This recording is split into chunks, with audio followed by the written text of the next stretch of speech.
Hey guys, so today we're gonna be um using not we're not gonna be using Litzes. We're gonna be using a different website.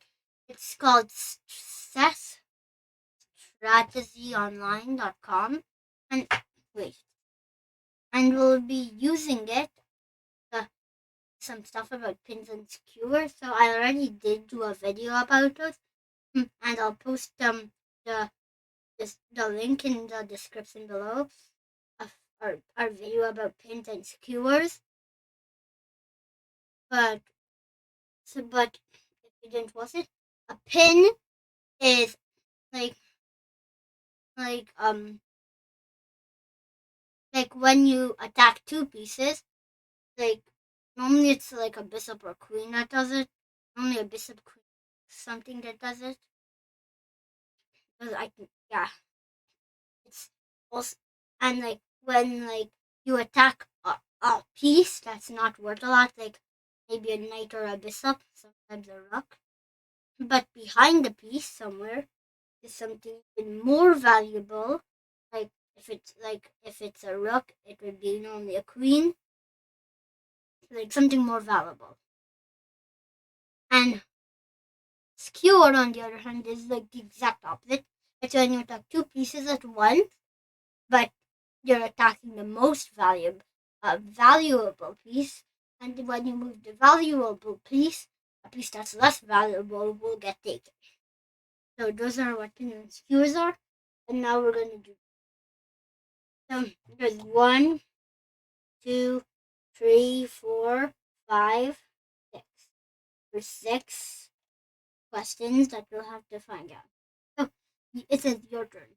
Here is your chance to test your knowledge of pins and skewers. On each of the boards below, try to find a move which will best take advantage of a pin or skewer. Hmm. Taking the knight, nothing, because you're just losing it. But you are attacking. Maybe rook. But maybe it's gonna be this. I think it's probably gonna be rook here, rook here, because then you're pinning the knight, and then you're also attacking it, and there's nothing you can do to defend the knight. So that's probably the answer because it's taking advantage. You're not going to make a pin. You're going to take advantage. I think you have to do. You have to take one and possibly that was black move. It's black to move again. So this one seems a bit easy. Since we're doing a pin here, this is just mate because you can't take. And king d1 is guarded from her bishop on c4. It should be knight z3 since the pawn on h2 cannot take it as it's pinned by our queen on h4. And also there are two kinds of pins. One's a relative pin. Still possible to move the piece that's pinned, but it's just not a good move. While the other piece type is called an absolute pin, where a piece is moved is pinned to the king, and since it's illegal to lose your king in chess unless it's a variant, and we're not doing that. Not playing a variant. And standard says it's illegal to lose your king, and because of that, you would not be able to move the king. And it's not just a bad move; it's an illegal move. Meaning it's impossible.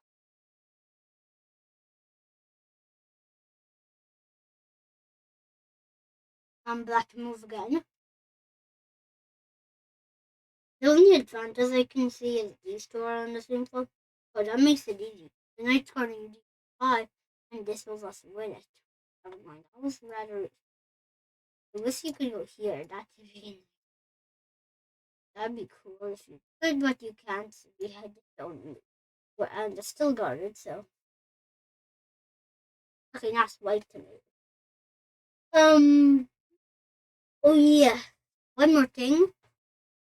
For like a pin or skewer, like if the pieces are the same value, but when one moves, cannot defend the other piece, like in this position, the two bishops, if when we play this, we're attacking both of them, but even though they're the same value, they cannot defend each other. So we're gonna win.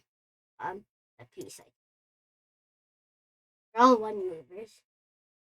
Third way to move. Oh, that's easy. Queen a6 to attack the king on f6 and then win the queen on d5. Here, yeah, so you'd win there. It's easy. I wonder. Oh, I think I know the answer. It's d. Maybe. Um. Oh, I think I know. It's d5. Yes, pawn to d5 because this pawn on e6 cannot take. Why? Because our queen on e2 is spinning it to the king. And then the knight cannot move away to e7, d4, maybe a7, whatever, because our bishop on b5 is spinning that knight on c6 to escape, resulting in our winning of the knight. Oh, wow. Only we. So those are that. Okay. So, well, guys, yeah, that's the end of this episode. I hope you enjoyed, like solving some puzzles. Yeah, we solved some puzzles on a website called chessstrategy.com, chessstrategyonline.com. I'll post a link to this website in the description below in case you want to try some stuff out. And like try and do it for yourself. And yeah, and then I'll also post a link to our video about pins and skewers so you can review that. And that's it for this video. I hope you enjoyed, and until next time, bye bye, guys.